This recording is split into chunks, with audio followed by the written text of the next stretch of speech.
നമസ്കാരം. ഇന്നത്തെ പ്രധാന വാർത്തകളുമായി ഷാജി കടക്കൽ. ഇന്ന് ഒക്ടോബർ 27 തിങ്കൾ 2025 വാർത്തകളിലേക്ക്. അതിദാരിദ്ര്യ വിമുക്ത കേരള പ്രഖ്യാപനത്തിൽ പങ്കെടുക്കരുതെന്ന് മോഹൻലാലിനും മമ്മൂട്ടിക്കും കമലഹാസനും സമരം ചെയ്യുന്ന ആശാപ്രവർത്തകരുടെ തുറന്ന കത്ത്. നവംബർ 1 നടക്കാനിരിക്കുന്ന അതിദാരിദ്ര്യ വിമുക്ത കേരള പ്രഖ്യാപനത്തിൽ പങ്കെടുക്കാൻ ഇവർ ക്ഷണിക്കപ്പെട്ടിരിക്കുന്ന സാഹചര്യത്തിലാണ് ആശാപ്രവർത്തകരുടെ തുറന്ന കത്ത്. അതിദാരിദ്ര്യ വിമുക്ത കേരളത്തിൻ്റെ പ്രഖ്യാപന ചടങ്ങിൽ പങ്കെടുക്കുക വഴി നിങ്ങൾ ആ വലിയ നുണയുടെ പ്രചാരകരായി മാറും എന്നതിൽ തർക്കമില്ലെന്നും അതുകൊണ്ട് ചടങ്ങിൽ നിന്ന് വിട്ടുനിൽക്കണമെന്നും ആശാപ്രവർത്തകർ ആവശ്യപ്പെട്ടു. 3 നേരം ഭക്ഷണം കഴിക്കാനില്ലാത്ത, മക്കളെ പഠിപ്പിക്കാൻ കഴിയാത്ത, മാരക രോഗം വന്നാൽ അതിജീവിക്കാൻ കെൽപ്പില്ലാത്ത, കടക്കണയിൽ കുടുങ്ങിയ അതിദരിദ്രരാണ് തങ്ങളെന്നും കത്തിൽ തുറന്നു പറയുന്നു. കോട്ടയം കുറുവനങ്ങാട് MC റോഡിൽ ചീങ്കല്ലയിൽ പള്ളിക്ക് എതിർവശം ടൂറിസ്റ്റ് ബസ് മറിഞ്ഞ് ഒരാൾ മരിച്ചു. 49 പേർക്ക് പരിക്കേറ്റു. ഇതിൽ 18 പേരുടെ നില ഗുരുതരമെന്ന് റിപ്പോർട്ടുകൾ. ഇന്ന് വെളുപ്പിന് 2 മണിയോടെ ആയിരുന്നു അപകടം. കണ്ണൂർ ഇരിട്ടി സ്വദേശിനി സിന്ധിയാണ് മരിച്ചത്.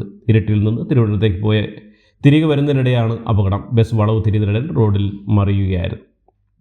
സംസ്ഥാനത്തെ സ്കൂൾ കായികമേളയിൽ സ്വർണം നേടിയവരിൽ വീടില്ലാത്തവർക്ക് പൊതുവിദ്യാഭ്യാസ വകുപ്പ് വീടുകൾ നിർമ്മിച്ച് നൽകുമെന്ന് വിദ്യാഭ്യാസ മന്ത്രി വി ശിവൻകുട്ടി.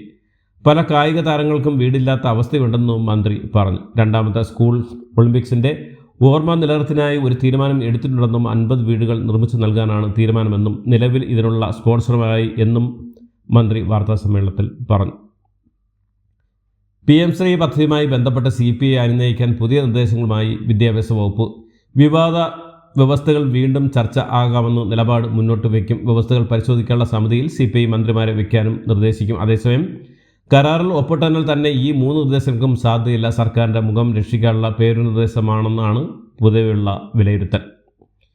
PM ശ്രീ പദ്ധതിയുമായി ബന്ധപ്പെട്ട് CPM ജനറൽ സെക്രട്ടറിയുടെ മൗനം വേദനിപ്പിച്ചുവെന്നും CPI സംസ്ഥാന സെക്രട്ടറി അംഗം K പ്രകാശ് ബാബു D രാജ ഭക്ഷണം പോലും കഴിക്കാതെയാണ് MA ബേബിയെ പോയി കണ്ടത്. എല്ലാ ചോദ്യങ്ങൾക്കും MA ബേബി മൗനം മാത്രമായിരുന്നു മറുപടി. ഇത് വ്യക്തിപരമായി വേദനിപ്പിച്ചുവെന്നും ബേബി നന്നായി ഇടപെടാൻ അറിയുന്ന ആളാണെന്നും പ്രകാശ് ബാബു കൂട്ടിച്ചേർത്തു.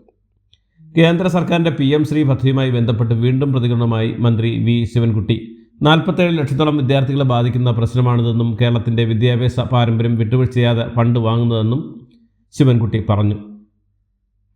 പാഠപുസ്തകം തയ്യാറാക്കുന്ന സർക്കാർ തന്നെയാണെന്നും NEP-യിൽ ഇത് പറയുന്നുണ്ടെന്നും ഏത് നിമിഷം വേണമെങ്കിൽ പിന്മാറാം എന്ന് MOU-യിൽ ഉണ്ടെന്നും മന്ത്രി പറഞ്ഞു. PM ശ്രീ പദ്ധതിയിൽ CPM general secretary MA Baby നിസ്സഹായാവസ്ഥയിലാണെന്ന് CPI ദേശീയ സെക്രട്ടറി അംഗം പ്രകാശ് ബാബുവിൻ്റെ പ്രസ്താവനയിൽ CPM കേന്ദ്ര നേതൃത്വം CPIയെ പ്രതിഷേധം അറിയിച്ചു. വളരെ നിസ്സഹായനാണെന്നും കുറച്ച് ശക്തി പ്രകാശ് ബാബുവിൻ്റെ നിന്ന് വാങ്ങാമെന്ന് കരുതുന്നുവെന്ന് മറുപടി നൽകിയ MA ബേബി കേന്ദ്ര നേതൃത്വം ഇടപെടില്ലെന്ന് ആരും ഇപ്പോൾ തീരുമാനിക്കേണ്ടതില്ലെന്നും വ്യക്തമാക്കി.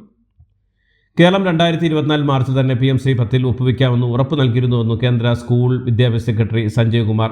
PM ശ്രീയിൽ ചേർന്നുകൊണ്ട് NPE സിലബസ് അതുപോലെ നടപ്പാക്കണമെന്ന് നിർബന്ധമില്ലെന്നും സഞ്ജയ് കുമാർ പറഞ്ഞു. വിദ്യാഭ്യാസം കണ്ടന്റ് പട്ടികയിലാണ്, അതിനാൽ തന്നെ കരിക്കുലവും പാഠപുസ്തകവും സംസ്ഥാനങ്ങൾക്ക് തീരുമാനിക്കാമെന്നും അദ്ദേഹം പറഞ്ഞു. PM ശ്രീ വിവാദത്തിൽ CPIയെ പരിഹസിച്ച് SNDP യോഗം ജനറൽ സെക്രട്ടറി വെള്ളാപ്പള്ളി നടേശൻ ജീവിച്ചിരിപ്പുണ്ടെന്ന് കാണിക്കാനാണ് CPI എതിർപ്പ് ഉയർത്തേണ്ടതെന്നും മുഖ്യമന്ത്രിയെ കണ്ട് സംസാരിച്ച CPIയുടെ പ്രശ്നമെല്ലാം അവിടെ തീരുമെന്നും വെള്ളാപ്പള്ളി പറഞ്ഞു. കേന്ദ്രവുമായി ചർച്ച ചെയ്ത് പലതും നേടിയെടുക്കുമ്പോൾ അന്തർധാര എന്നല്ല പ്രായോഗിക ബുദ്ധി എന്ന് വേണം പറയേണ്ടതെന്നും പ്രായോഗിക ബുദ്ധി ഉപയോഗിച്ച് സർക്കാർ പണം വാങ്ങട്ടെ എന്നും അദ്ദേഹം പറഞ്ഞു. PM ശ്രീയിൽ പരസ്യ വിമർശനവുമായി മന്ത്രി P പ്രസാദ്. എല്ലാ മേഖലകളിലും സംഘപരിവാർ അജണ്ട പടർന്നു കയറുന്നുണ്ടെന്നും അജണ്ടകളോട് പൊരുത്തപ്പെടാനാകില്ലെന്നും വിദ്യാഭ്യാസ മേഖലയിലും ഇതുതന്നെയാണ് സ്ഥിതിയെന്നും P പ്രസാദ് പറഞ്ഞു.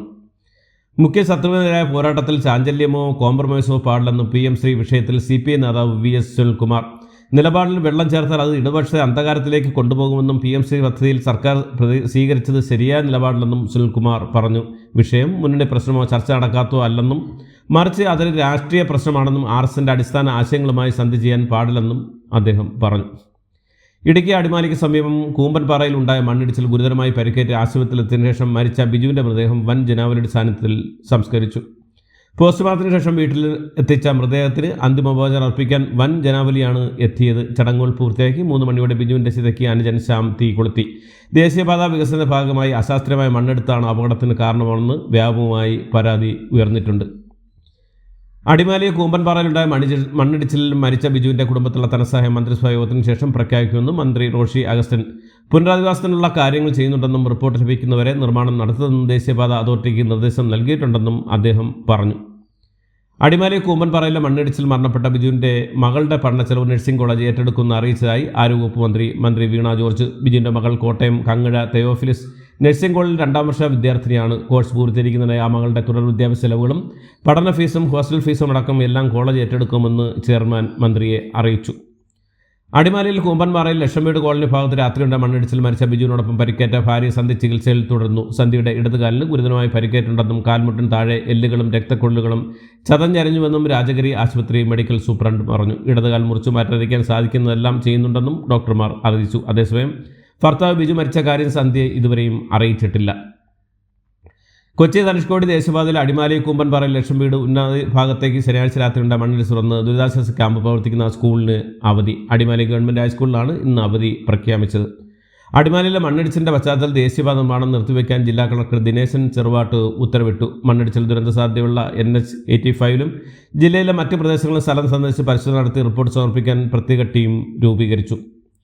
ഇടുക്കി അടിമാലി കൂമ്പൻപാറയിൽ ഒഴിവായത് വൻ ദുരന്തം. ലക്ഷംവീട് ഉന്നതിയിലെ വീടുകൾക്ക് മുകളിലേക്കാണ് മണ്ണിടിഞ്ഞ് വീണത്. അപകടാവസ്ഥ മുൻനിർത്തി 22 കുടുംബങ്ങളെ ശനിയാഴ്ച രാവിലെ മാറ്റിപ്പാർപ്പിച്ചാണ് വലിയ ദുരന്തം ഒഴിവായത്. ദേശീയപാതയ്ക്ക് അശാസ്ത്രീയമായ മണ്ണെടുത്താണ് അപകടത്തിന് ഇടയാക്കിയെന്നാണ് നാട്ടുകാരുടെ ആരോപണം. 25 വർഷത്തെ കാത്തിരിപ്പിന് ശേഷം തമിഴ്നാട്ടിലെ ഹൊസൂരിൽ നിന്ന് കേരളത്തിലെ KSRTC സർവീസ് പുനരാരംഭിച്ചു. കണ്ണൂരിലേക്കുള്ള KSRTC സൂപ്പർഫാസ്റ്റ് ബസിൻ്റെ ഫ്ലാഗ് ഓഫ് ഹൊസൂരിലെ മലയാളി സംഘടനയായ കൈരളി സമാജം പ്രവർത്തകർ ചേർന്നു നിർവഹിച്ചു. A റഹീം MPയുടെ നേരിട്ടുള്ള ഇടപെടലിലൂടെയാണ് ഹൊസൂരിൽ താമസിക്കുന്ന 10,000-കണക്കിന് മലയാളികളുടെ ദീർഘകാലത്തെ ആവശ്യം യാഥാർത്ഥ്യമായത്. ശബരിമല സ്വർണ്ണക്കൊള്ളയിൽ ഉണ്ണികൃഷ്ണൻ പോറ്റിക്ക് ഒത്താശ ചെയ്തു കൊടുത്ത ദേവസ്വം ബോർഡും മന്ത്രിയുമാണെന്ന് പ്രതിപക്ഷ നേതാവ് VD സതീശൻ. സുധാകരനെ അവഗണിച്ച് CPM തോട്ടപ്പള്ളി ലോക്കൽ കമ്മിറ്റി ഇറക്കിയ പാലം ഉദ്ഘാടന നോട്ടീസിൽ നിന്ന് സുധാകരനെ ഒഴിവാക്കി. കമ്മ്യൂണിസം കൊണ്ട് തുലഞ്ഞുപോയ ജില്ലയാണ് ആലപ്പുഴയെന്നും ഇല്ലായ്മയിൽ കിടക്കുന്ന ഈ ജില്ലയെ ഉയർത്തിക്കൊണ്ടുവരാനാണ് ശ്രമിച്ചതെന്നും കേന്ദ്രമന്ത്രി സുരേഷ് ഗോപി. ആലപ്പുഴയ്ക്ക് എയിംസ് ലഭിക്കണമെന്ന കാര്യത്തിലാണ് സുരേഷ് ഗോപിയുടെ പ്രതികരണം. തൃശ്ശൂരിൽ ലോക്സഭാ ജനപ്രതിനിധിയായി നടത്തുന്ന SG കോഫി ടൈംസിന് തൃശ്ശൂരിലെ നഗരത്തിലെ പരിപാടിയിൽ സംസാരിക്കുകയായിരുന്നു സുരേഷ് ഗോപി. ആലപ്പുഴ തോട്ടപ്പള്ളി നാലുചിറ പാലം ഉദ്ഘാടന ചടങ്ങിലേക്ക് CPM മുതിർന്ന നേതാവും മുൻ മന്ത്രിയുമായ സുധാകരനെ വീട്ടിലെത്തി ക്ഷണിച്ച് H സലാം MLA. സമസ്ത 100ാം വാർഷിക സമ്മേളനത്തിൻ്റെ ഫണ്ട് പിരിവ് ചിലർ തടയുന്നുവെന്ന് സമസ്ത പ്രസിഡന്റ് ജെഫ്രി മുത്തുക്കോയ തങ്ങൾ. കോഴിക്കോട് സ്റ്റേഡിയത്തിലെ ബൈക്ക് റേസ് പ്രശസ്ത സിനിമാ താരം സൽമാൻ ഖാൻ ഉദ്ഘാടനം ചെയ്യുമെന്ന് കായിക മന്ത്രി V അബ്ദുറഹ്മാൻ അറിയിച്ചു. മുട്ടൽ മരമുറി കേസിലെ പ്രതികൾക്ക് സർക്കാർ പരിപാടിയുടെ സ്പോൺസറാകാൻ എന്ത് യോഗ്യതയാണുള്ളതെന്ന് യൂത്ത് ലീഗ് നേതാവ് PK ഫിറോസ്. മെസ്സി കേരളത്തിലെത്തുന്ന കാര്യം സംബന്ധിച്ച് കായിക മന്ത്രി വ്യക്തത വരുത്തണമെന്നും PK ഫിറോസ് പറഞ്ഞു. സംസ്ഥാന സ്കൂൾ കായികമേളയിൽ പ്രായത്തട്ടിപ്പെന്ന് പരാതി. പ്രായം കൂടിയ മറുനാടൻ താരത്തെ മീറ്റിൽ മത്സരിച്ചെന്ന് പരാതി ഉയർന്നിരിക്കുന്നത്. അണ്ടർ-19 വിഭാഗത്തിൽ മത്സരിച്ച കോഴിക്കോട് പുല്ലൂരാമ്പാറ സ്കൂൾ താരത്തിന് പ്രായം 21 വയസ്സും 5 മാസവുമാണെന്നാണ് വിവരങ്ങൾ. കൂടുതൽ താരങ്ങൾക്കെതിരെയും പരാതി ഉയർന്നിട്ടുണ്ട്. പാലക്കാട് MLA രാഹുൽ മാങ്കൂട്ടത്തിനോടൊപ്പം വേദി പങ്കിട്ടാൽ പാലക്കാട് നഗരസഭാ ചെയർപേഴ്സൺ പ്രമീള ശശിധരനെ തള്ളി BJP ജില്ലാ പ്രസിഡന്റ്. രാഹുൽ മാങ്കൂട്ടത്തിൽ MLAക്കൊപ്പം വേദി പങ്കിട്ട പാലക്കാട് നഗരസഭ ചെയർപേഴ്സൺ പ്രമീള ശശിധരൻ രാജിവെക്കണമെന്ന ആവശ്യം ശക്തം. 21 പേർ പങ്കെടുത്ത ജില്ലാ കമ്മിറ്റിയിൽ പ്രമീള ശശിധരൻ രാജിവെക്കണമെന്നാണ് 18 പേരും ആവശ്യപ്പെട്ടു. രാജ്യവ്യാപകമായി നടക്കുന്ന SIRന്റെ ഷെഡ്യൂൾ ഇന്ന് പ്രഖ്യാപിക്കും. തെരഞ്ഞെടുപ്പ് കമ്മീഷൻ വാർത്താ സമ്മേളനത്തിൽ ഷെഡ്യൂൾ പ്രഖ്യാപിക്കുമെന്നാണ് വിവരങ്ങൾ. ഇന്ന് വൈകുന്നേരം 4:15-നാണ് വാർത്താ സമ്മേളനം. കണ്ണൂർ മുൻ MDM നവീൻ ബാബു കൈക്കൂലി വാങ്ങിയെന്ന ആരോപണം ഉന്നയിച്ച് TV പ്രസന്നൻ കണ്ണൂർ ജില്ലാ പഞ്ചായത്ത് പ്രസിഡന്റ് PP ദിവ്യ എന്നിവർക്കെതിരെ നവീൻ ബാബുവിൻ്റെ കുടുംബം മാനനഷ്ട കേസ് ഫയൽ ചെയ്തു. 2.5 മാസം മാത്രം പ്രായമുള്ള ആൺകുഞ്ഞിനെ വിൽക്കാൻ ശ്രമിച്ച അസം സ്വദേശിയായ പിതാവ് ഉൾപ്പെടെ 3 പേരെ കുമരകം പോലീസ് അറസ്റ്റ് ചെയ്തു. ഇതോടുകൂടി ഇന്നത്തെ വാർത്തകൾ ഇവിടെ അവസാനിക്കുന്നു. എല്ലാവർക്കും നന്ദി, നമസ്കാരം.